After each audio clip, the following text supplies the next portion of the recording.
Sebelum memulai Zoom, izin menginfokan untuk format nama saat Zoom yaitu nama, asal sekolah, atau universitas.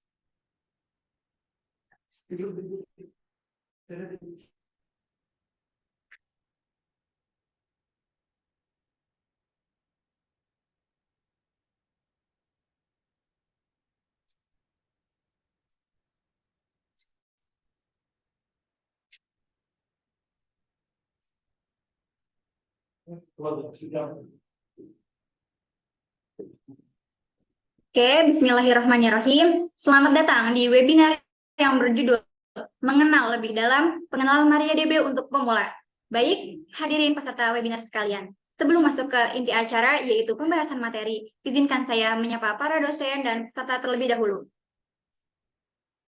Yang kami hormati, dosen pengampu mata kuliah Sistem Basis Data, Bapak Muhammad Ilman MSI Eskom.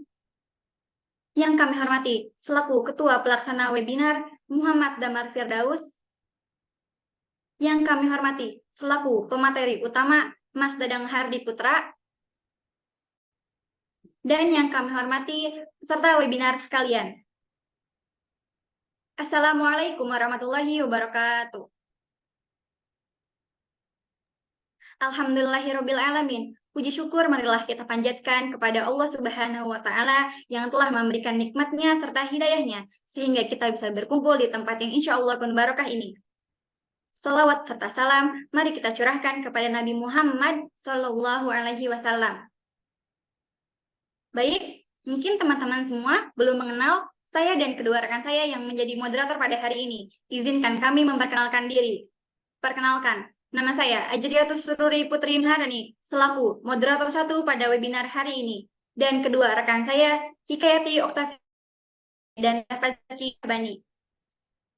Hadirin yang kami hormati, seperti yang telah diumumkan pada hari ini, webinar pada hari ini membawakan tema yaitu mengenal lebih dalam pengenalan MariaDB untuk pemula. Oleh karena itu, kita sangat memerlukan informasi dan cara menyamakan persepsi yang sangat kita harapkan pada webinar hari ini.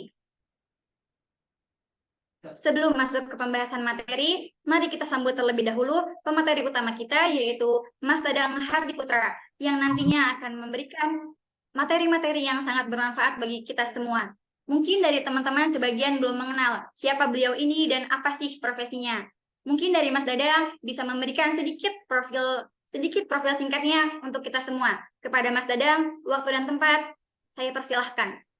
Oke. Terima kasih Mbak Moderator. Selamat siang semuanya. Assalamualaikum warahmatullahi wabarakatuh.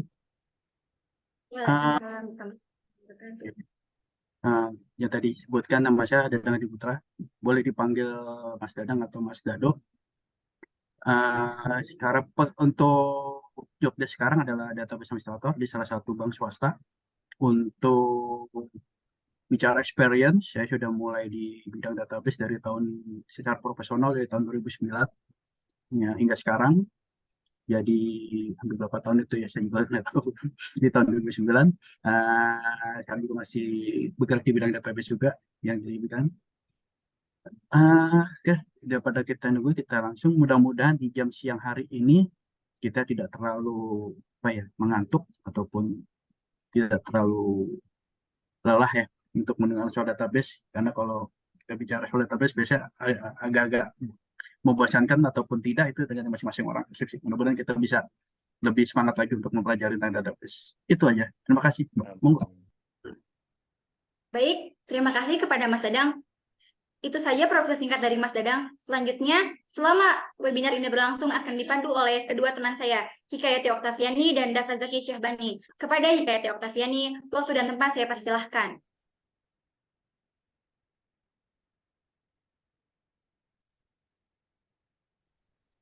Baik, terima kasih Riri atas waktunya. Teman-teman, untuk selanjutnya yang ada di dalam webinar ini, kita mempunyai 5 poin penting yang akan menjadi inti acara pada webinar kali ini.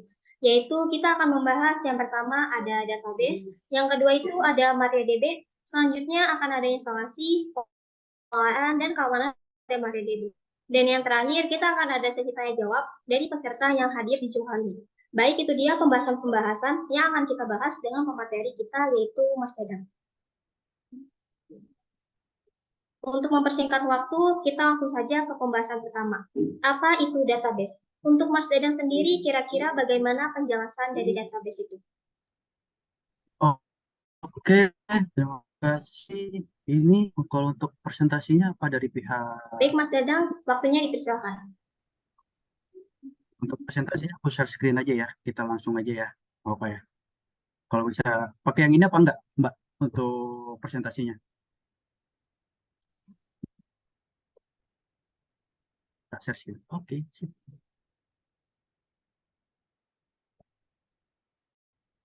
Oke.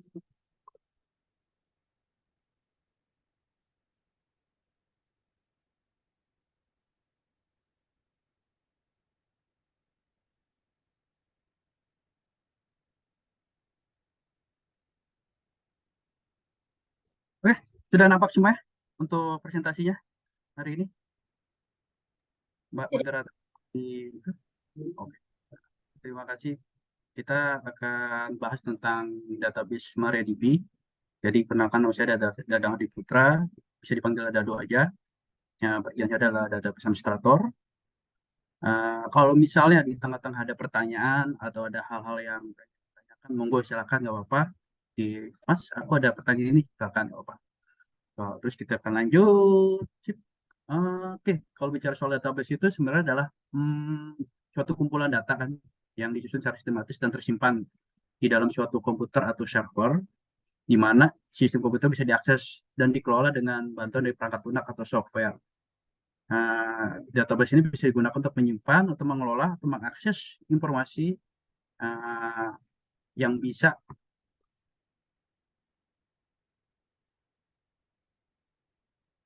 Oh, bentar, sorry, maaf. Sorry ya, maaf ya.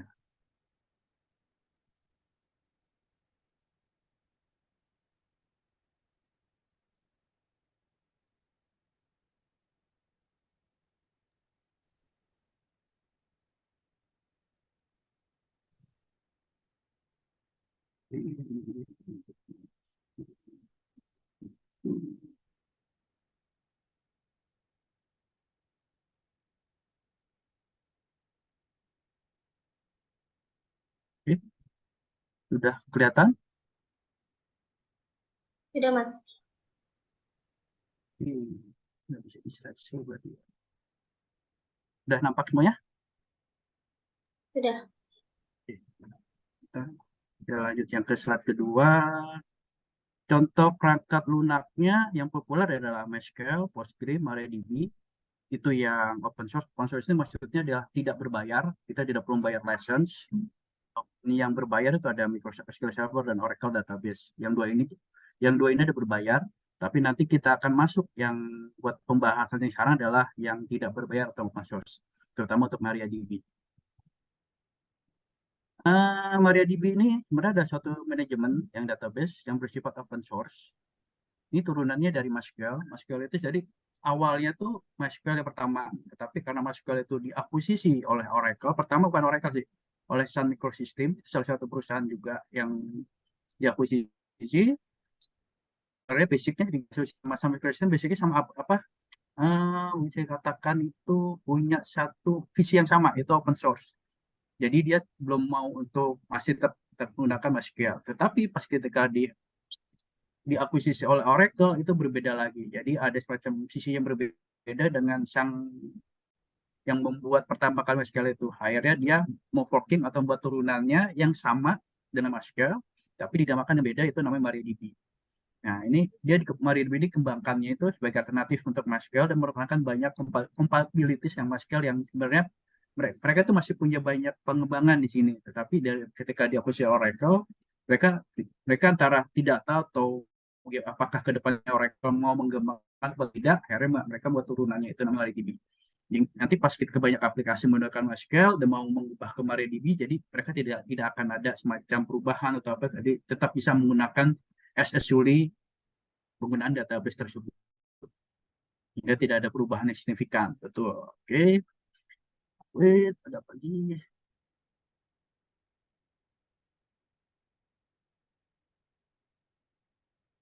Oke, sampai sini ada pertanyaan atau memang kita lanjut lagi? Oke. Kita lanjut. Untuk tahap berikutnya adalah instalasi. Jadi sebelum kita bicara membahas tentang instalasi, saya cuma hanya ingin membahas satu hal. Di sini kita bukan membatasi ya. Saya mengerjakan ini adalah dalam bentuk di Linux, khususnya di Ubuntu, menggunakan varian versi 2004, terus MariaDB versi 11, mirrornya pakai Mirror Indonesia. Sebenarnya sih untuk penginstalannya cukup mudah. Kita hanya menjalankan secara command line. Kalau misalnya teman-teman punya, Mas gimana sih cara Windows? Saya pribadi, kalau menggunakan semacam database, khusus server, ataupun khusus penggunaan untuk dunia IT, khusus server, saya lebih prefer menggunakan itu kayak Linux ataupun yang open source kayak seperti tadi Linux, FreeBSD, ataupun yang lainnya, ataupun turun-turunan Linux-nya. Kenapa? Kalau bicara soal yang non open source like Windows Server ataupun yang bukan yang Linux ya, lebih banyak diserangnya. Saya entah kenapa seperti itu, tetapi itu sebuah pengalaman aja sih. Walaupun kadang yang Linux juga sering juga sih diserang oleh pihak-pihak di luar di luar eksternal. Tapi itu tadi uh, lebih bisa dikatakan itu Linux itu lebih reliable ketika dalam kena serangan. Jadi kita bisa mengetahui, oh ini ada dari luar yang mencoba untuk masuk. Yang seperti itu pengalaman saya selama ini. Kita kembali lagi ke topiknya instalasi. Di sini instalasi cukup mudah. Kita menggunakan sintak Ubuntu atau Debian. Tinggal jalanin aja. Ada sudo apt-get install, dan cool. Terus nanti kita buat lagi semacam mkd-p ini maksudnya adalah untuk membuat semacam directory di mana nanti dia menaruh kayak semacam link atau tempat buat installnya di tempat tersebut. Sehingga nanti pas kita cool itu ada menarik. Coba penggunaan dari command line Linux. Ini naruh adalah untuk software MariaDB itu ditaruh di sini ya, di sebelah di folder directory ini gitu. Sehingga kalau udah dijalankan itu nanti sudo crawler biasa ada tulisannya oke atau true. Tinggal kita jalankan, kita update, kita update. Di sini ada sudo atau update, maksudnya dia adalah untuk mengupdate software yang ada di dalam OS tersebut, OS Linux tersebut. Sehingga setelah sudah diupdate, yang akan kita jalankan adalah installnya MariaDB server ini. So cukup mudah. Walaupun untuk penggunaannya ada link di bawah itu. Untuk misal kita mau pakai yang Linux bukan Ubuntu, Mas, kita pakai Linuxnya CentOS, kita pakai Linuxnya yang Debian, kita pakai Linux yang lain, itu ada semuanya. Ya, oke, ini secara instalasinya.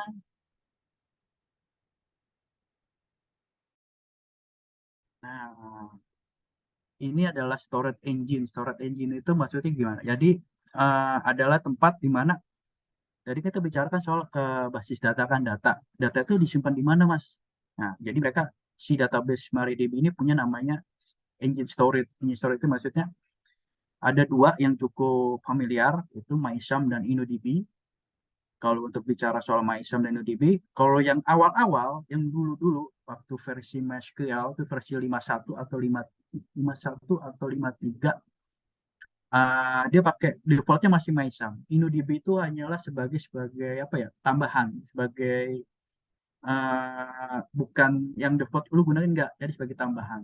Tetapi ketika kita masih berubah jadi ke MariaDB itu membuat InnoDB-nya itu menjadi ada default engine-nya. Kenapa? Saya punya pengalaman salah satu di perusahaan yang sebelumnya masuk ke dalam itu adalah default engine mereka adalah pakai MySum. Jadi kalau MySum itu ketika dia punya database berarti ada database, ada table, terus ada datanya row. Ketika ada error atau butuh repair, itu secara manuali harus di repair manual. Jadi kita harus melakukan proses manual. Kalau di DB, walaupun ada error maksud error ini maksudnya data ini ternyata data ini ada yang harus di repair. DB ini akan melakukan itu secara otomatis. Jadi tidak perlu ada proses manuali dari sisi usernya atau administratornya untuk melakukan semacam maintenance di database tersebut. Jadi Dia juga InnoDB juga cukup cukup bisa untuk support transaction. Jadi kita bisa database itu bisa transaction. Terus untuk login juga cukup oke. Jadi tidak perlu memusingkan kita ke database login. Bahkan dia bisa di setiap tabelnya, table itu maksudnya adalah database itu ada nama database. Di dalam database itu ada table. Nah, di table itu nanti setiap table itu indeksnya akan dibedakan filenya, tanda itu dibedakan sehingga kita bisa tahu, oh ini ternyata database ini punya apa, masing-masing ada table ini A dan residensi seperti itu. Kalau di Mesom sebenarnya cukup bagus kalau dia memang, tetapi tadi kita kan butuhnya adalah maintenance yang bisa dimudahkan oleh kita untuk menjaga supaya database itu tetap running well kan, sehingga kita tidak memilihkan ke InnoDB sebagai develop engine-nya. Sampai sini ada yang perlu ditanyakan? Tanya aja nggak pasti. Misalnya, Mas, aku lebih enak mana ya antara Maskell atau Maria? Karena kalau saya lihat kan si Maskell ada versi ini, Mas, yang masih dipakai. Dua-duanya oke, no problem. Maskell atau kalian menggunakan Maskell atau Maria, nggak ada masalah. So far oke. Selama itu kalau bagi saya adalah selama itu open source dan tidak berbayar. Kalau kita berbayar, uh, memang ada sih yang versi community-nya, tetapi kayak kita versi community itu ada keterbatasan, ada limitation, sehingga kita tidak bisa mengekspor itu dengan secara apa ya, secara enak gitu ekspornya. Kalau kita bicara open source kita bisa ekspor, terus ada kebutuhan dari teman-teman, kalau kita butuh di googling tentang MariaDB yang pembuatan ini gimana ya, install pertama kali gimana, itu pasti ada. Itu lebih kan lebih enaknya di situ mainnya.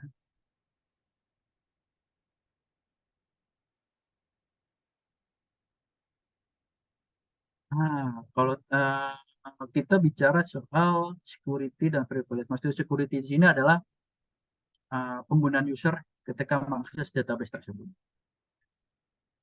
Kalau yang pertama, ini adalah MySQL user Monty, password guest. Nah, ini maksudnya adalah kita masuk ke dalam database tersebut. Dia menggunakan usernya namanya Monty. Passwordnya adalah guest, misalnya sebagai tamu. Terus data DB name-nya apa? Berarti dia masuk dalam situ. Nah, sekarang kita pengen tahu nih, user ini punya fungsi di dalam database itu sebagai apa gitu. Misalnya ada ini nomor 1, show grant atau show grant for nama user dan host. Show grant ini ada menunjukkan user di dalam database itu ada user siapa aja gitu. Antara user A, B, dan C masing-masing punya apa ya? Bisa dikatakan itu ada semacam ini user tersebut punya akses kemana aja sih. Jadi show grant itu menunjukkan user apa aja yang perlu di apa, kita lihat, kita melihat mereka punya akses apa aja di dalam database tersebut. Jangan sampai misalnya anggaplah user Monty dia punya akses kemana aja. Contoh realnya kayak yang nomor 3 nih. Ada perintah grant all on to bintang titik bintang ke Monty dengan localhost identified by itu ada kita membuat semacam password untuk user tersebut.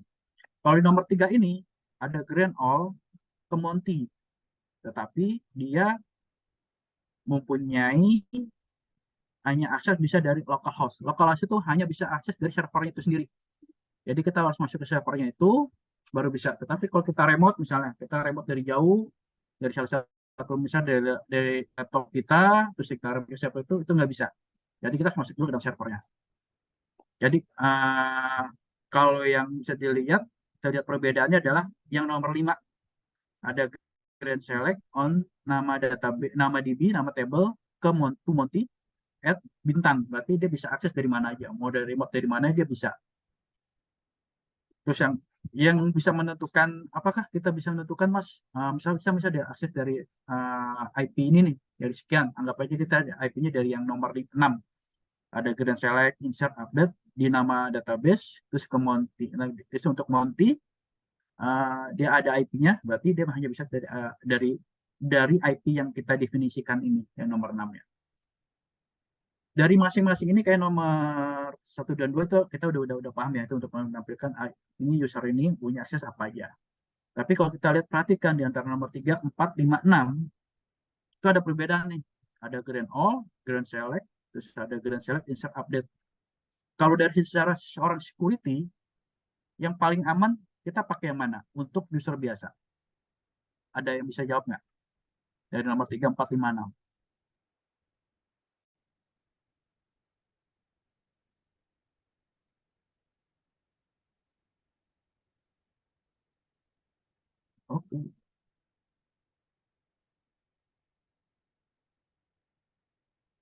Yes, betul. Nomor 6. Correct. Nah, kenapa nomor 6? Karena kita membatasi akses view tersebut hanya select, insert, dan update. Untuk nomor sebenarnya 4 dan 5 is oke, nggak masalah. Tetapi yang nomor 5-nya ya agak bahaya karena dia bisa akses dari mana aja. Ya tadi bintang. Sedangkan nomor 3 Grand All. Grand All itu dia Grand All on bintang Grand All itu berarti dia punya semua akses tuh. Aksesnya bisa disamakan dengan admin. On-nya bintang on-nya berarti di semua database dan semua table. Jadi tidak didefinisikan.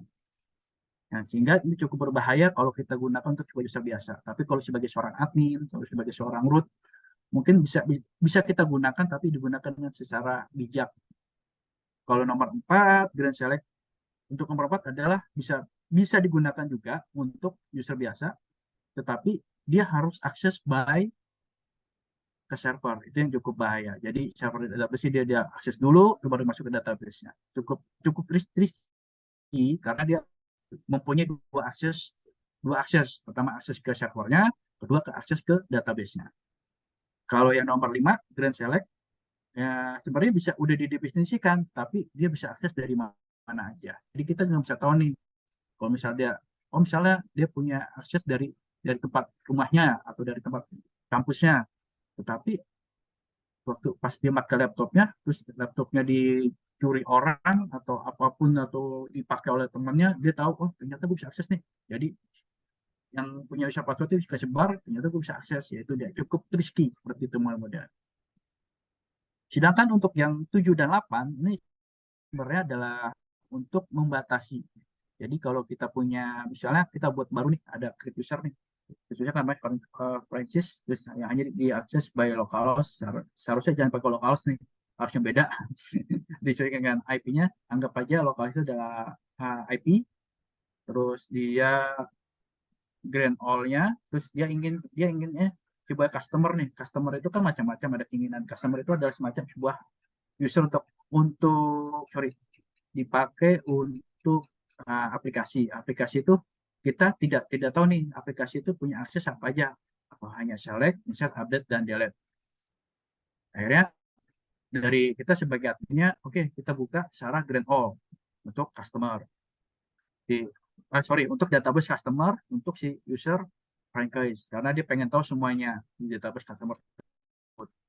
Tetapi kita batasi nih, dia maksimum queries-nya per jam hanya ada 2, berarti tidak boleh melakukan query dari 1 jam itu, nggak boleh lebih dari 2.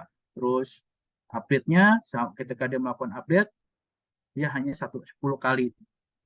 Sedangkan connection-nya dia punya dalam 1 jam itu hanya 5 kali.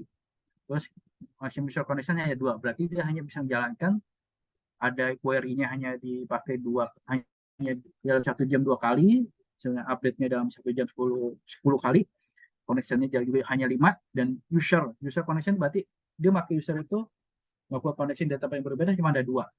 Jadi itu kita bisa membatasi tersebut karena kita tidak tahu nih keinginan dia itu seperti apa gitu, keinginan pengennya seperti apa. Kalau kita udah tahu nih keinginannya, misalnya ini buat aplikasi, dia hanya butuh select terus hanya bisa diakses dari aplikasinya, berarti kita nggak perlu dibatasin. Kita cukup tahu bahwa ini sudah secara dari pihak developer atau pihak administrasi database-nya sudah paham keinginannya si developer atau aplikasi diakses ke database-nya itu sudah diketahui. Tapi kalau masih belum kita masih abu-abu atau belum, ini belum paham, kita harus membatasi. Tidak hanya dari sisi privilege-nya, tapi juga dari sisi semacam yang masih query, update, ataupun connection, bahkan juga akses berapa lamanya, semacam lifetime-nya dia selama bisa akses itu bisa dibatasi. Begitu. Oke, sebelum saya lanjut, ada pertanyaan kah atau gimana? Monggo. Oke, siap. Kita lanjut lagi. Ini ada scroll berikutnya.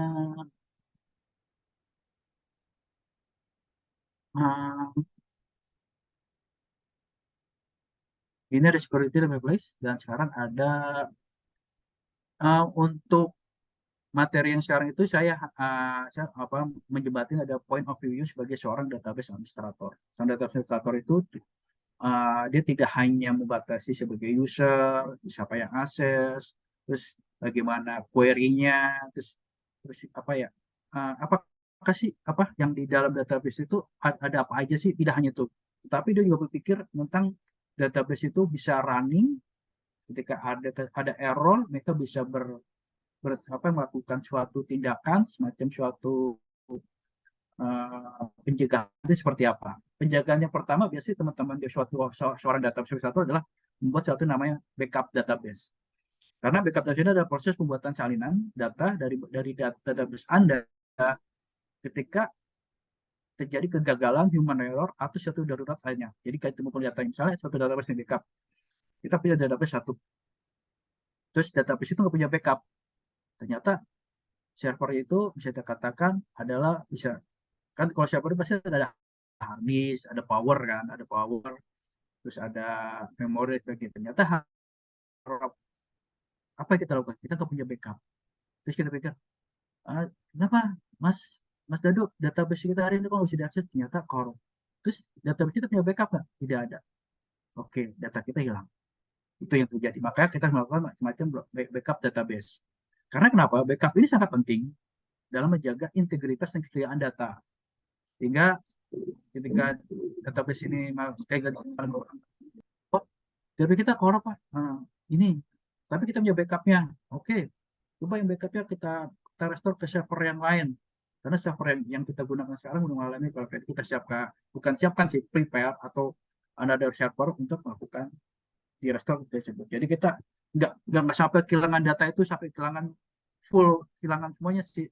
Ya, mungkin pas ketika perpindahan datanya dari A ke B, pas aplikasi masih nembak yang lama, misal ke A, ternyata ada data yang masuk tapi nggak bisa. Tetapi pas kita dipindah ke pointingnya B, ternyata data yang masuk ke A itu gagal kan. Ya kita kehilangan nggak sampai 100%, pasti antara ya, dihitung itu dikalkulasi nggak sampai 100% karena data kita cukup ada. Karena kita udah ngirim nih ke salah satu customer untuk mengakses bahwa kita mengalami ada kegagalan failure di database, sehingga kita tidak bisa melakukan akses ke web karena ada kegagalan database-nya. Jadi maka ada backup itu membuat semacam redundant, tapi backup ini masih bentuk backup yang masih belum benar-benar bisa langsung di on the fly. Jadi kita harus kita restore dulu, kita siapkan servernya. Tapi kita punya proses backup-nya karena untuk menyiapkan datanya yang kita inginkan. Tetapi backup ini juga bisa kita gunakan nggak hanya untuk kayak seperti itu, kada error enggak. Tapi kadang backup ini bisa dikatakan misalnya backup kita backup per hari, tiap malam. Dalam tiap malam itu ada tim yang lain, misalnya datang. Dia bukan dari customer atau klien yang mengakses, tapi dari tim lain yang gimana? Maksudnya aku butuh data di tanggal 4 Oktober. Ya, anggap aja kita punya backup database per hari, tiap malam jam 12 malam. Dan kita mengkeep backup tersebut selama 30 hari. 30 hari, kalau lebih dari 3 baru, data yang lama bisa kita delete. Berarti kalau misalnya sekarang seharusnya masih ada tanggal 4 Oktober. Terus kita, oke, kenapa Anda melakukan data tanggal 4 Oktober? Karena saya ingin melakukan semacam analisis data tanggal itu, apakah ada sesuatu di sisi customer kita yang bernama A, B, dan C, terus tetapi di tanggal 5-nya dia tidak melakukan akses lagi ya. Jadi kami ingin memastikan, jadi oke, kita bisa. Nah, jadi model database yang backup itu bisa kita gunakan untuk hal yang lain, yang hanya untuk buat redundant, tapi juga buat untuk analisis di data yang lainnya. Begitu. Untuk prosesnya bisa menggunakan MySQL DAM. Walaupun kita pakai MariaDB, tapi basicnya tetap bahasanya MySQL. Jadi ini proses untuk MySQL DAM. Ada username, di username kita gunakan database, sama file backupnya di mana. Kita tahu di directory mana. Biasanya bentuknya .sql ini. Terus untuk proses MySQL DAM ini sebenarnya cukup oke, cukup asik, cukup menarik. Tetapi bagi MySQL DAM ini ada semacam locking. Jadi dia semacam sebelum dia melakukan pasti ada proses locking. Nah, ini cukup berbahaya. Ketika dia jalankan itu, dia akan ada misalnya transaksional nih ke database. Tapi di dalam database itu ada waktu proses backup. Dia akan menghentikan dulu tuh yang transaksionalnya. Oke, stop dulu ya. Nah, gue lagi mau proses backup nih. Nah, pas proses backupnya udah selesai, baru dia akan menjalankan proses yang itu. Ya, makanya ada semacam antrian. Kalau di database itu modelnya antrian ya, satu persatu ya, nggak bisa paralel. Kalau yang saya pahami selama ini, jadi cukup harus benar-benar proses backup itu nggak hanya proses backup seorang backup gitu, tapi disesuaikan juga ketika database itu di backup itu, misalnya database kita mengalami kenaikan atau cukup cukup sibuk di antara jam 9 pagi sampai dengan jam 9 malam. Nah, jam 9 pagi 9 malam itu dia cukup sibuk. Ada naik turunnya, ada naik turunnya. Jadi kita backupnya, bisa nggak kita mau backupnya? Karena kita butuh backupnya per hari. Oh bisa, di jam 12 malam. Jadi kita jalankan jam 12 malam, jadi pas kita, tidak ada transaksional, tidak ada hal yang mengganggu database, jadi so far aman. Tuh, Mas, bagaimana kita tahu kalau database itu uh, punya peaknya jam sekian-sekian? Ada namanya monitoring. Nah, kita udah buat monitoringnya. Fungsi monitoring ini bisa mengetahui behavior si database ini seperti apa. Jadi kadang kalau kita misalnya punya server, tapi kita nggak tahu nih server itu ngapain aja di dalamnya. Nah, makanya kita harus buatin monitoringnya. Minimal kita bisa monitoring di CPU-nya, memori, ataupun di query kalau di database. Terus ada semacam akses, terus dia ada apa aja di dalamnya itu melakukannya, ada semacam query yang lambat seperti apa. Nah, juga tidak seperti itu ada boleh backup. Ini ada proses backup database. Backup database adalah untuk apa ya, supaya kita bisa mempunyai punya data ketika data kita mengalami hal-hal yang tidak kita inginkan di luar itu. Jadi kita bisa tahu, oh ini kita punya backupnya. So far, ketika ada sesuatu hal, kita udah punya prepare. Ini loh database itu tetap punya redundannya, walaupun hanya sekedar backup. Itu dia. Sedangkan untuk yang di Maria Backup ini cukup bagus. Dia bisa digunakan, modelnya dia backupnya bukan per file. Kalau yang MySQL itu kan per file. Jadi dia ngambil database dulu, 1, 2, 3, 4 per file. Kalau mau backup itu dia akan mengambil semuanya, gelondongan, tetapi tidak membuat database itu login ataupun ngelog. Jadi misalnya gelondongan jadi satu, terus nanti tambah dia ditaruh, gelondongan itu ditaruh ke tempat yang lainnya, disimpan dalam bentuk dia bentuknya tetap file, tetapi dia bentuk gelondongan. Coba yang paling enak di Maria Backup ini adalah dia bisa point time apa ya? PTR itu point in time recovery. Jadi maksudnya, jadi dia bisa secara full backup atau juga bisa secara satu persatu backupnya. Jadi misalnya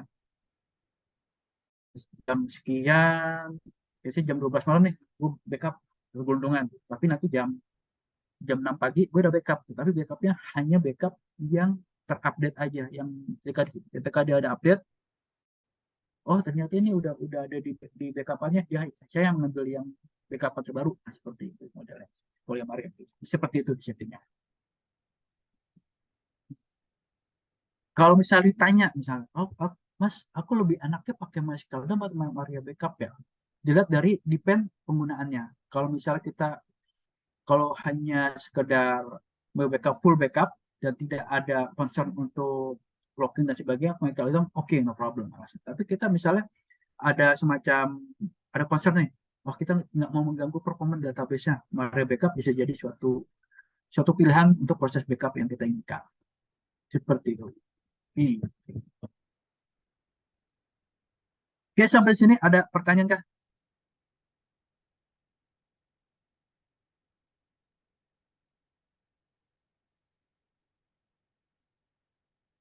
Misi, Pak. Yes, silakan. Izin memperkenalkan diri, Pak. Saya Jordan Mareta Eftiansyah dari Universitas Sultan Ageng Sriwijaya. Segini, Pak, saya kan asing, Pak, ya mengenai materi yang Bapak paparkan ini, Pak. Karena saya juga kebetulan dari teknik sipil, Pak. Apa? Tapi ada satu saya ketahui yaitu blockchain, Pak. Nah, yang mau saya tanya itu bedanya database sama blockchain itu apa, Pak ya? Keunggulan dari masing-masingnya tuh apa, dan lebih prefer apa bukan gitu, lebih relevan buat kitanya tuh kayak gimana sih Pak? Kayak gitu sih. Terima kasih Pak. Kasih Mas Jordan. Sebenarnya kalau bicara blockchain itu bukan suatu database sih, itu semacam uh, uh, another aplikasi, tetapi di dalamnya ada database. Database bisa gunakan MariaDB atau yang lainnya, tergantung dia pakai yang apa. Jadi berbeda, jadi beda case, bukan suatu database. Itu dia. Saya bisa jawab seperti itu. Kenapa kalau kita membahas dalam blockchain-nya, nanti kita tidak concern ke database itu sendiri. Jadi kalau bicara soal database itu adalah semacam satu database. Kita punya aplikasi ini misalnya. Aplikasi kita anggap dia butuh ada nama, alamat, terus aplikasi buat registrasi, daftar ulang, ada nama, alamat, NIM kalau buat mahasiswa. Nah, sekarang kita tanya, nama, alamat, NIM itu taruh di mana? Kalau misalnya kita nggak punya database, berarti orang itu hanya naruh, tetapi itu datanya hilang. Berarti untuk menaruh si nama, NIM, ataupun alamat itu, maka ditaruh dalam satu nama database. Sedangkan si database ini, kita nggak sekedar nggak cuma sekedar database, aku butuh database nih Mas. Database ini tapi butuh apa ya? Kan semacam cuma sekedar naruh, tapi dia nggak maintenance, dia tidak melakukan apa. Ketika ternyata database itu dia mengalami karup atau semacam karup itu bisa dikatakan habisnya hang, servernya hang, habisnya blok ada semacam nggak bisa diakses, itu cukup bermasalah itu seperti itu. Makanya kita di sini belajar masalah database supaya sebagai point of view sebagai seorang database administrator. Seperti itu Mas Yoga. Semoga bisa menjawab pertanyaannya. Oke, ada yang lain? Baik, terima kasih Pak.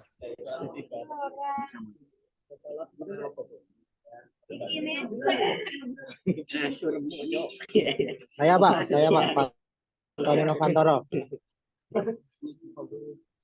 Oke, silakan. Mau tanya Pak. Tony. Ya, backup database itu mengapa setiap database harus dibuat backupnya itu? Oke, makasih. Tadi kan buat backupnya. Oke, saya jawab ya. Jadi menjaga tadi bisa dikatakan awal kan di backup database itu supaya ada ketersediaan data gitu. Misalnya backup database per hari ini gitu ada. Ternyata per hari ini server tersebut mengalami error gitu, server database-nya. Terus kita butuh another server database kan untuk up dan running kan.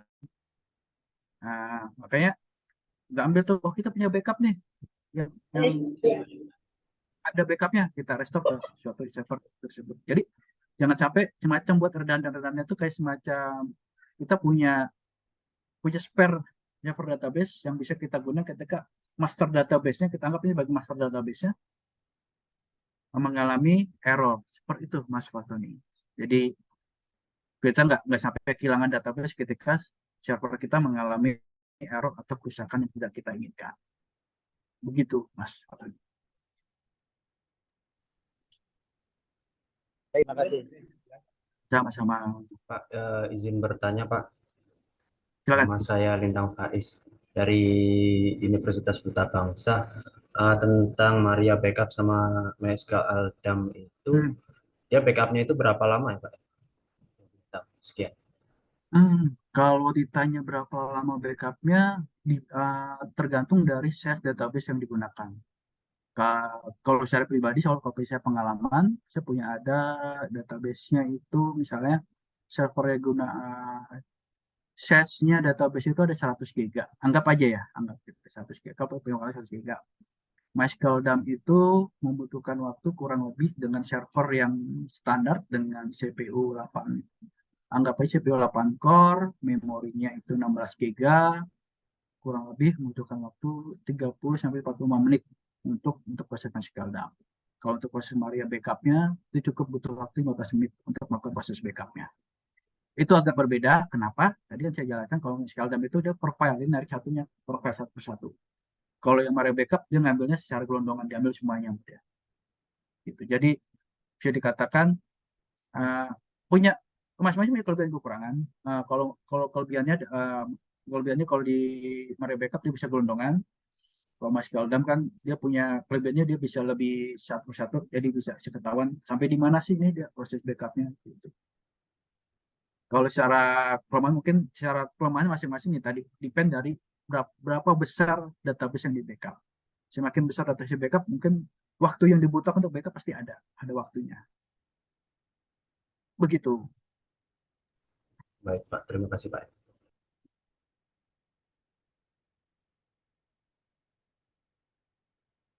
Oke, kita lanjut. Ini seharusnya slide yang enggak. Slide yang selanjutnya. Nah, ini model seperti ini. Jadi dia ada database, kita dump. Bentuknya adalah SQL file. Bisa dalam bentuk SQL file itu benar-benar utuh, atau kita zip. Zip itu maksudnya kita kompres lebih kecil lagi. Jadi maksudnya database itu kita backup.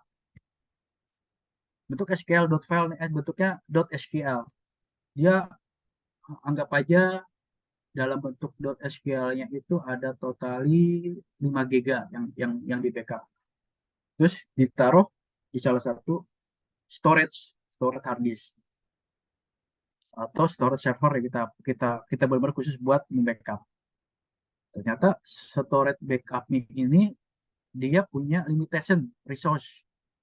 Nah, berarti si backup-annya ini harus kita kompres dulu supaya lebih bisa menghemat di tempat di storage-nya, seperti itu modelnya. Duh, nanti bagaimana Mas kita restore? Kalau kita restore berarti database yang udah dikompres kita start dulu, baru kita restore ke database, seperti itu. Ini bisa kita jadi lihat apakah masih bentuk gelondongan atau .SQL filenya, atau file itu .SQL kita bisa kompres untuk supaya bisa mereduce penggunaan storage habisnya, storage backup servernya. Perlu digarisbawahi antara server database dan backup server kalau bisa jangan disamakan, dipisah. Ya, kenapa? Karena bila disamakan berarti kita menghabiskan stok storage yang ada di database servernya. Jadi kita kalau melakukan backup itu kalau bisa dilakukan di tempat yang lain sehingga si database server itu masih punya space untuk si database itu sendiri untuk melakukan running atau operasionalnya dia tetap berjalan dengan bisa lancar. Jadi database itu bisa dilakukan di tempat yang lain. Jadi tidak perlu mengganggu dari database tersebut. Itu dia yang harus jadi kita garis bawahi. Kadang pernah sih pengalaman juga sih. Kenapa saya harus memisahkan dua itu? Jadi dulu ada Mas Dadang, ya tolong aku minta backup database ya, tapi backup database hanya table A. Di jalan itu table A. Di running, terus developer bertanya, Mas Dadang ini kenapa ya? Kok kita makasih cukup lambat ke database ini? Ternyata aku melakukan itu backupnya di satu server yang sama, bukan di tempat di backup yang di storage. Aku buat backupnya.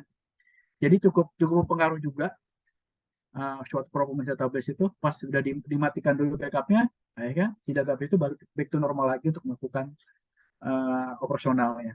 Itu benar-benar cukup dari kenapa ada proses backup. Jadi ketika melakukan proses backup itu harus di luar, jangan di satu server itu, harus dipisahkan ke another servernya, bisa khusus buat backup server sendiri sehingga tidak mengganggu performance si server database tersebut.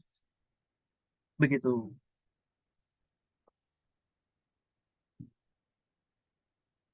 Oke.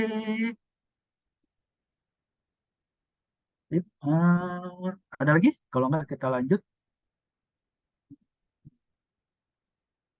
Nah, ini cukup menarik. Tadi kan kita bicara soal backup nih, terus butuh ada redundant database. Nah, ada terus tadi juga juga udah mention untuk bahwa database itu kalau backup jangan di satu server kan, bisa dibedakan.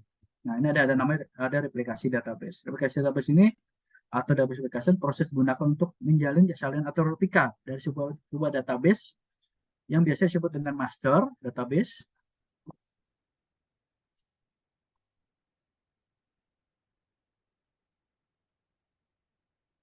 yang disebut dengan pakai master database ke dalam satu atau lebih database atau basis data yang disebut dengan database replikasi.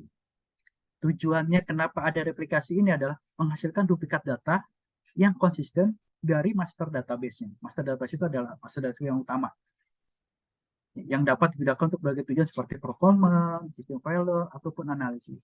Jadi misalnya gini, kita punya database master 1, terus kita mau replikan di satu lagi. Jadi ada dua database. Si master ini adalah sebagai untuk aplikasi, sedangkan si replika ini dipakai untuk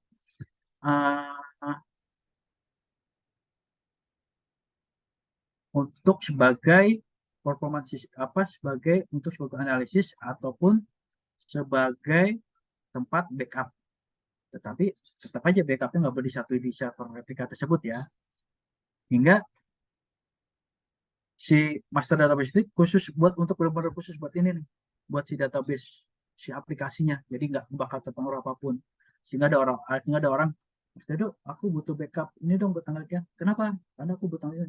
Oh, nggak perlu backup Mas, nggak perlu backup tuh restore. Nah, kita ada aplikasi database-nya di nomor 2, master itu nomor 1 misalnya, nomor 2. Jadi Mas bisa akses tersebut. Tinggal nanti kita buatin usernya, Mas usernya mau akses apa, hanya select aja kan? Oke, hanya select aja.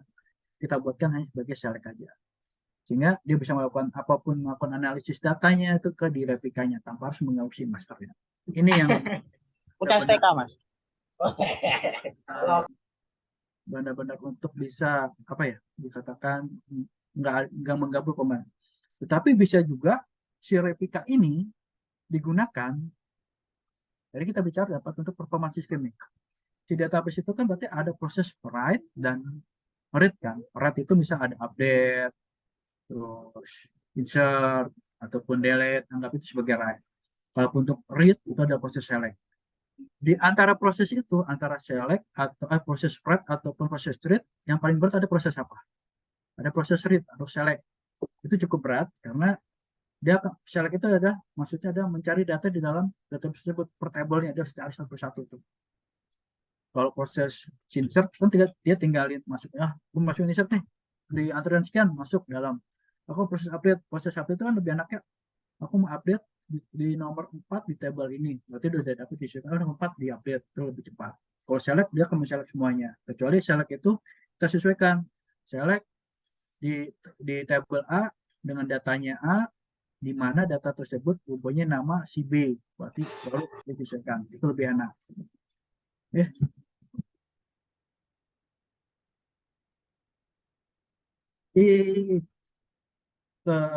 Hingga untuk menjembatani itu kita buat semacam namanya replikasi. Replikasi itu berarti proses write-nya hanya di master.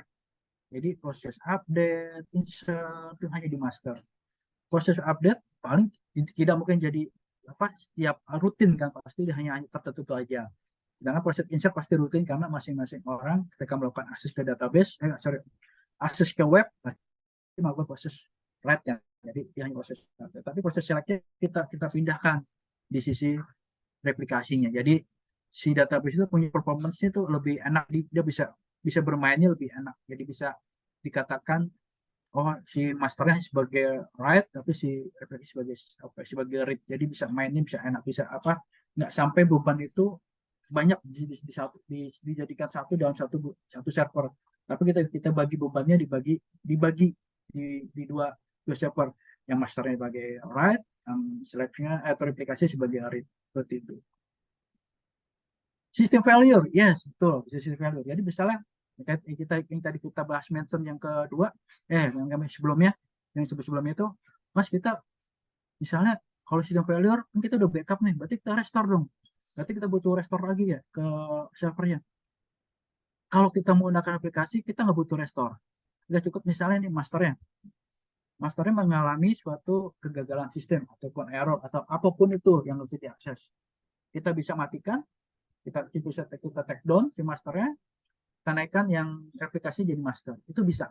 Karena kenapa? Karena si replikasi ini tadi bisa kan sebagai suatu salinan atau replika dari basis data yang ada. Maksudnya adalah salinannya dia punya tipe data nih, tipe database-nya, size-nya berapa, itu sama dengan apa yang di punya master. Jadi kita bisa si master kita take down, kita take out, naikin yang si replikasi jadi master.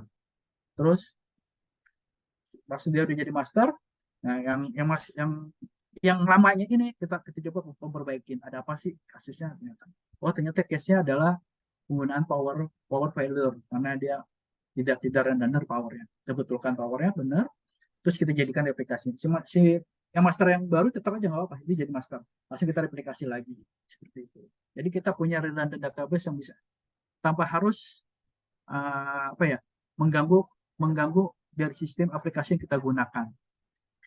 Tapi Mas kita nggak punya server 2 nih, nggak punya server 2, kita punya satu, berarti kita harus tetap server 1 bisa sebagai redundant, tapi ingat kita harus punya backup database yang kita lakukan. Begitu. Ada dari sini ada hal yang perlu ditanyakan? Ini sih Mas, mau Ya. nanya Mas. Ini berhubungan sama duplikat data ya Mas ya. Kan ada juga istilah yang namanya race condition ya Mas ya. Nah, Yes. untuk MariaDB sama MySQL itu ada perbedaan nggak sih Mas untuk mengatasi masalah itu Mas? Kalau itu, ini duplikat data bisa. Sebenarnya sih kalau duplikat data itu cukup kita buat namanya di database ada indeks. Indeks itu adalah jadi semacam ketika data itu masuk ke dalam data tersebut, dia diindeks. Oh ini indeksnya. Indeks itu berarti kita sesuaikan indeksnya ternyata ada di NIC, kita anggap aja NIC atau NIM. Kan? Karena NIM semua orang pasti akan berbedakan unik. Nah, dianggap itu sebagai ambil uniknya. Biarpun misalnya ada namanya sama misalnya namanya Budi, di tabel itu ada nama Budi 2, tetapi NIM-nya beda, berarti dia tidak punya ini dong, duplikat data loh, karena nick-nya atau NIM-nya berbeda, itu dia. Kecuali kalau misalnya dia ada nick-nya, anggap aja nick atau NIM-nya sama tapi namanya berbeda, berarti itu ada salah satu pasti yang sudah masuk ke dalam, misalnya si Budi, terus Budi yang keduanya nick-nya sama, berarti yang itu nggak bakal terinsert. Jadi model-modelnya harus dibuatin dulu indeksnya. Jadi misalnya Mas punya database nih, database-nya buat untuk table apa gitu.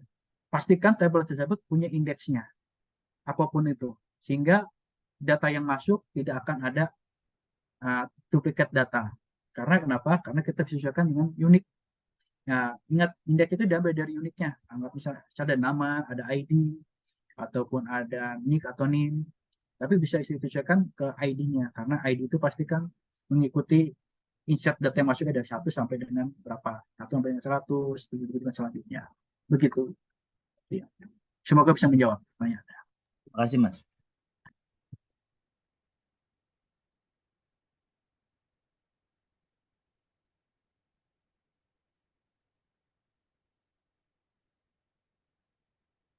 Oke, kita lanjut. Ini bentuk modelnya, kayak kita lanjut. Ini ada yang sebelah kiri, yang satu itu ada masternya, yang sebelah kanan itu ada slave-nya, master slave application.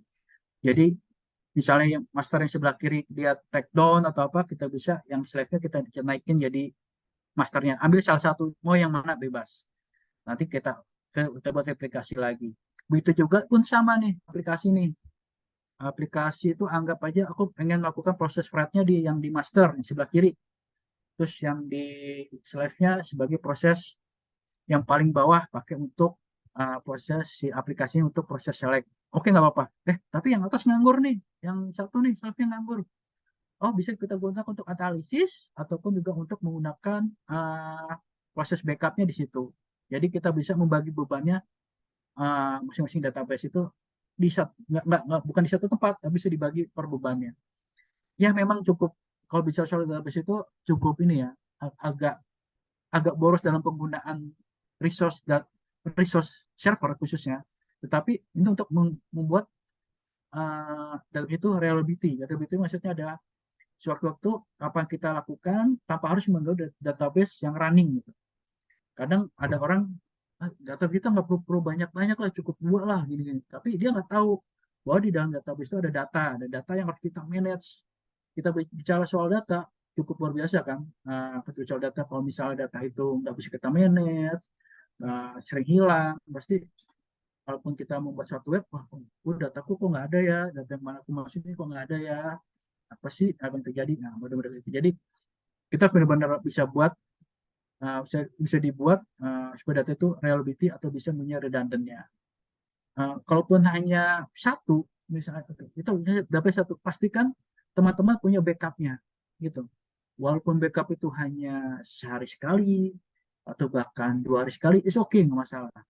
Tetapi rutin, ingat rutin, jangan jangan sampai kita buat backup ini, aku sekarang backup lah, backup, tapi nggak ngedurutin, besok enggak, minggu kalau di backup lagi sebulan berikutnya. Nah, misalnya di tengah-tengah dia ada semacam apa ya, kayak semacam gangguan atau error, atau dia nggak tahu seperti apa gangguannya, karena banyak macam-macamnya seperti itu dia model-modelnya. Ini apa, sebenarnya sih masih simple. Kadang ada juga yang, Mas bisa nggak sih master kita dipakai hanya satu, apa lebih dari satu? Bisa.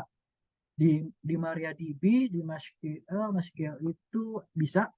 Jadi master itu bisa ada 2 atau lebih dari satu, itu bisa. Tapi masing-masing master itu punya punya punya replikasi, Mas. Bisa, nggak masalah.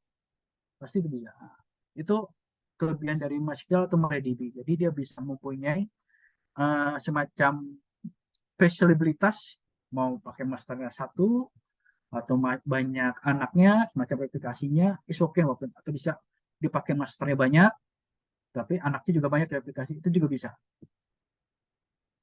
Itu dia punya fleksibilitasnya di masing-masing penggunaan, tergantung dari kita punya apa ya, aplikasi kita gunakan. Karena kalau di teman-teman e-commerce, khususnya e-commerce kan berarti cukup banyak tuh database-nya yang digunakan. Kalau dia pakai satu server, ya impossible, e-commerce yang kita gunakan bisa diakses dengan minimal stabil. Stabil itu maksudnya tidak cepat, tidak lambat, tapi stabil. Kadang kalau kita butuhnya kan cepat, secepat-cepatnya web kan pasti ada delay waktunya. Itu mending stabil, misalnya akses ke web ini dia butuh akses misalnya 5 detik untuk bisa menampilkan semuanya, is okay. Tapi selama itu stabil, is okay, no problem. Jadi database itu nggak hanya di satu database ya, jadi banyak database. Jadi dia bisa di, misalnya database-nya si e-commerce ini butuh masternya ada 5 gitu. Bisa dibuatin seperti ada 5 master. Di masing-masing 5 master itu apakah bisa ini nggak sih, bisa dibuat replikasinya? Bisa. Jadi prosesnya itu nggak langsung nembak ke pointing ke masternya, tapi bisa pointing ke replikasinya. Nah, tapi kalau apakah langsung ke database? Bisa, selama database itu mampu bisa. Tetapi kadang di teman-teman e-commerce itu butuh ada namanya catch. Catch itu jadi ada semacam select nih, proses select. Proses select itu paling hanya proses mencari data. Jadi kalau mencari data itu misalnya nyari data yang sama nih, nggak langsung ke database, tapi bisa ke cache dulu. Cache itu maksudnya, oh kamu tetap melakukan apa nih, query yang sama, nih ada cache-nya. Cache itu semacam apa yang udah dilakukan bisa dibalikin lagi ke yang orang yang aplikasi yang mau melakukan akses query tersebut, itu namanya cache. Jadi bisa bisa membantu database itu nggak beban gitu ya. Maksud beban itu semacam, aku melakukan pekerjaan yang berulang-ulang nih, kita cache aja, kita cache, nah, itu cache-nya seperti itu.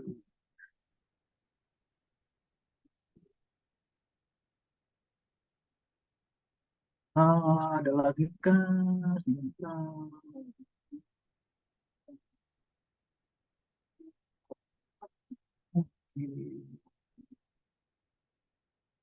Oh, untuk MariaDB ini historinya adalah sebenarnya sih yang kita kan namanya Monty. Dia Monty itu jadi dia sebenarnya dia adalah orang yang membuat pertama itu MySQL. Jadi dia buat MySQL dulu. Terus tadi udah ceritakan sejarah, kenapa dia buat MariaDB? Karena dia pas ketika MySQL diakuisisi sama Oracle, dia nggak tahu apakah ada pengembangan lain apa enggak, makanya dia buat MariaDB. Nah, makanya dia buat dari turunannya. Jadi MariaDB seperti itu sejarahnya. Makanya kalau kita lihat dari slide selanjutnya dan selanjutnya, pasti nggak jauh ada tulisannya, ada kok sama sih Mas sintaknya dengan MySQL dan MariaDB. Nah itu dia, karena sejarah yang sama. Orang yang buat itu pun juga sama seperti itu.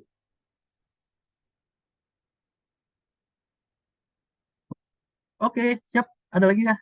Nah, ini kayaknya slide terakhir deh. Yes, ini slide terakhir. Eh, Mbak moderator, apakah sudah mencakup semua yang diinginkan atau ada yang lain?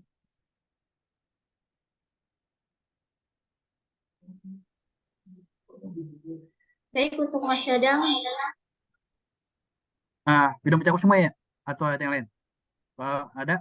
Saya ada sesuatu hal nih. Jadi ngasih tahu lagi satu lagi. Sorry ya, tak share screen lagi ya. Bicara soal database itu, ini buat intermezzo aja, terutama buat anak-anak teman-teman mahasiswa dan pelajar. Jadi kita database itu nggak hanya ada satu MySQL, MariaDB, tapi terus tadi ada orang ada yang menanyakan nih blockchain dengan database itu quite different, berbeda. Jadi saya akan ngasih tahu database kita itu ada apa aja Mas? Database itu Mas Dadang, database ada apa aja sih? Oke.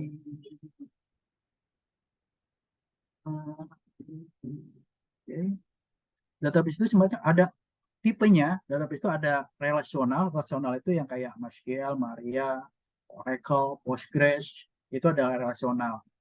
uh, SQL atau Microsoft SQL Server itu adalah relasional.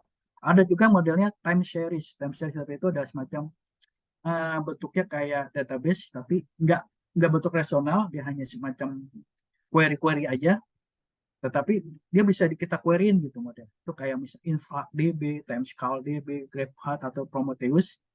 Kalau teman-teman biasa pakai monitoring kayak Grafana, mungkin kalau pernah tahu atau paham, itu bisa menggunakan InfluxDB atau Prometheus untuk menampilkan suatu datanya. Jadi, ini si database ini butuh tampilan, ya, itu butuh Grafana. Ataupun juga ada namanya NoSQL database, itu berbeda kayak relasional itu kan modelnya kan semua terstruktur ya.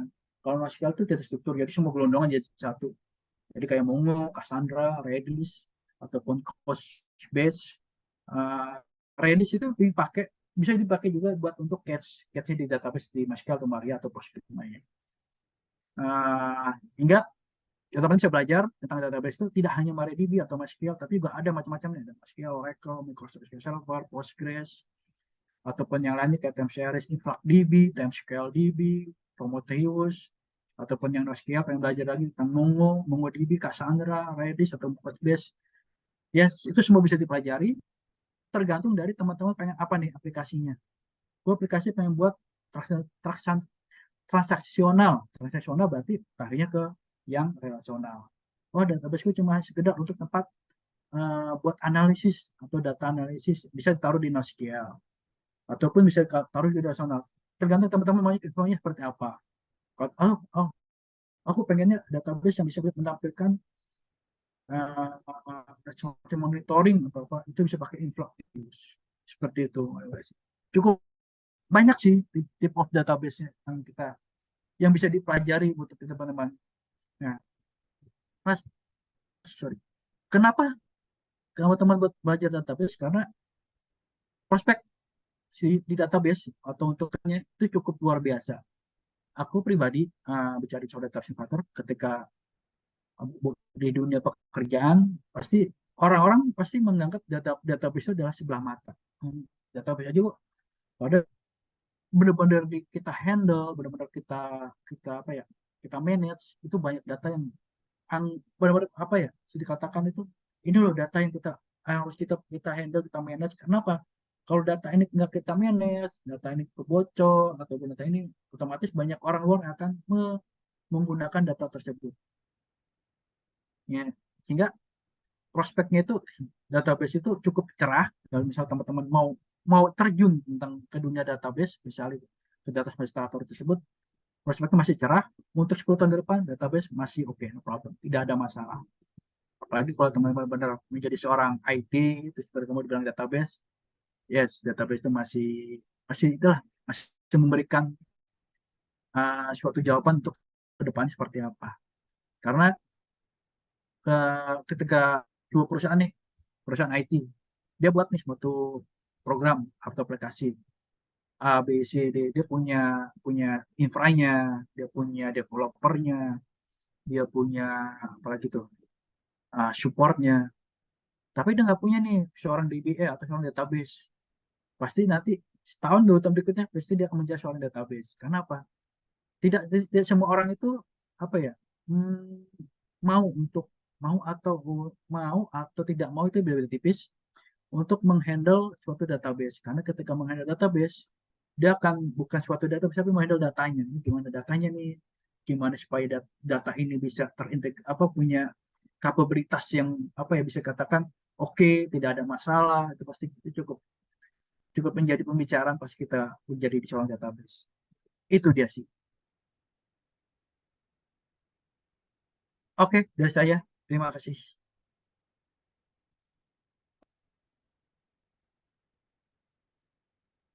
Silakan, Pak.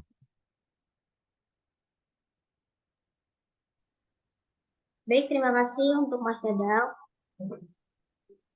Teman-teman, mungkin jika materi atau pembahasan sebelumnya ada yang kurang jelas, atau mungkin saja kalian ingin bertanya tentang MariaDB, boleh banget nih kalian bisa bertanya pada sesi tanya jawab yang akan dipandu oleh teman moderator saya selanjutnya, yaitu Dava Jaki Syabani. Kepada Dava, dipersilakan. Baik, terima kasih kepada Mas Dadang Arif Putra karena telah menjelaskan materi mengenai MariaDB secara rinci, dan juga terima kasih kepada kedua teman moderator saya, yaitu Hikayati dan juga Ajriata Sururi, karena telah membimbing jalannya webinar ini dengan sangat profesional. Lalu selanjutnya kita akan masuk ke sesi tanya jawab. Nah, untuk teman-teman yang tadi belum sempat untuk bertanya, teman-teman dapat bertanya kepada kami, dan juga jika ada yang masih belum paham mengenai apa itu MariaDB, teman-teman dapat bertanya kepada kami dengan cara raise hand, lalu sebutkan nama teman-teman, serta asal universitas dan juga asal sekolah. Dan pertanyaan dari teman-teman semua akan dijawab oleh Pak Dadang itu sendiri. Kepada teman-teman yang ingin bertanya, dipersilahkan.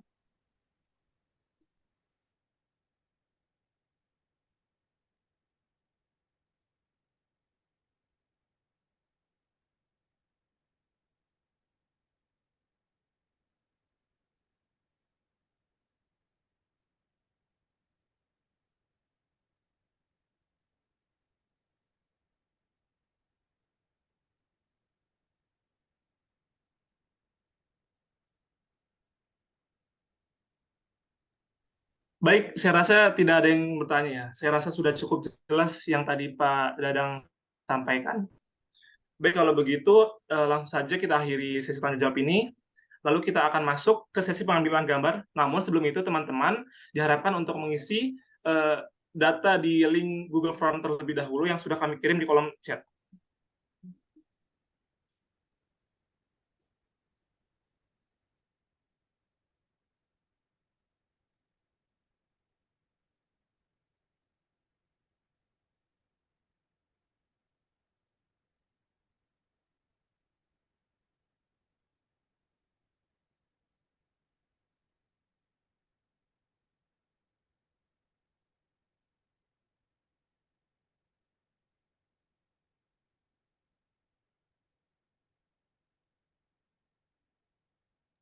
Silahkan kepada teman-teman untuk mengisi data-data diri di link yang sudah kami kasih.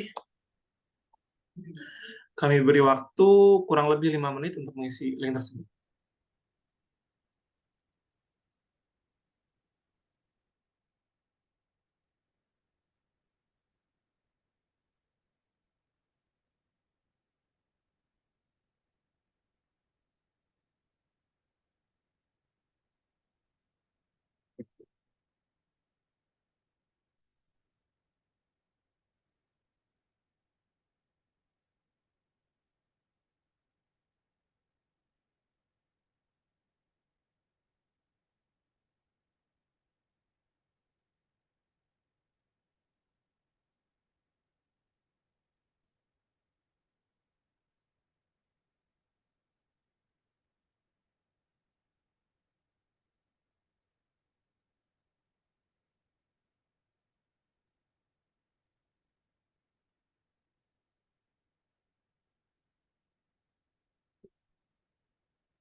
Baik teman-teman yang telah mengisi data di link Google Form tersebut, diharapkan untuk tidak meninggalkan Zoom terlebih dahulu karena kita akan mengambil gambar pada teman-teman sekalian. Oke, saya rasa sudah ya. Untuk teman-teman sekalian, dimohon untuk menyalakan kamera device masing-masing karena kita akan mengambil gambar peserta.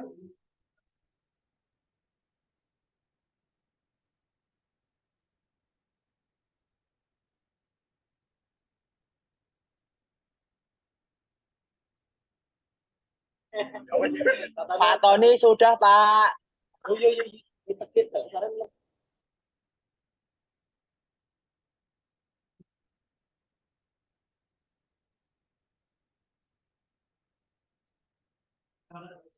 Oh ya, oke semuanya. 1, 2, 3. Oke, sekali lagi. 1, 2, 3. Baik, terima kasih semuanya. Baik, saya rasa sudah di penghujung acara. Terima kasih semuanya. Terima kasih kepada Bapak Dadang. Terima kasih kepada Bapak Dadang karena telah memimpin jalannya webinar ini, dan terima kasih telah menjelaskan materi-materinya secara rinci dan juga secara profesional.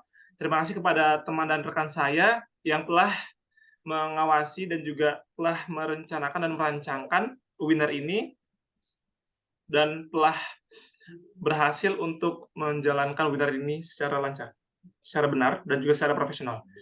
Dan kami dari panitia sendiri berterima kasih kepada peserta yang telah memperhatikan dan juga telah masuk untuk mendengarkan penjelasan mengenai MariaDB di webinar kita. Saya rasa sudah cukup. Kami akhiri. Wabillahi taufiq wal hidayah. Wassalamualaikum warahmatullahi wabarakatuh. Waalaikumsalam. Waalaikumsalam warahmatullahi wabarakatuh. Waalaikumsalam warahmatullahi wabarakatuh. Waalaikumsalam.